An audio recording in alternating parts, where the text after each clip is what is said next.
It's supposed to be kasi hindi nangyayari. Our body is the temple of the Holy Spirit.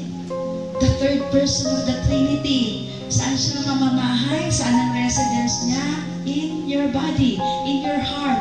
O paano pag may heart ailment ka?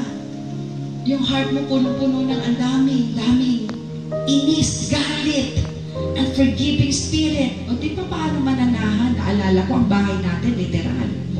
Pag marumi, sino ba ang matutuwa? Mga tatay dito na pagdating sa bahay, ang gulo-gulo ng bahay.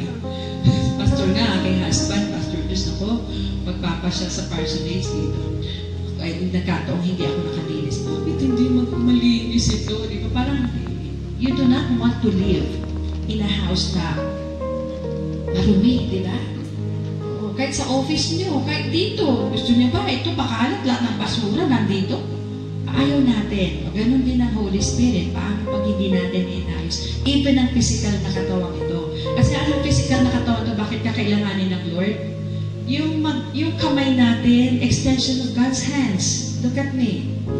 Yung puso natin, extension of God's compassion and mercy to the people around you. Your feet, extension of God's feet.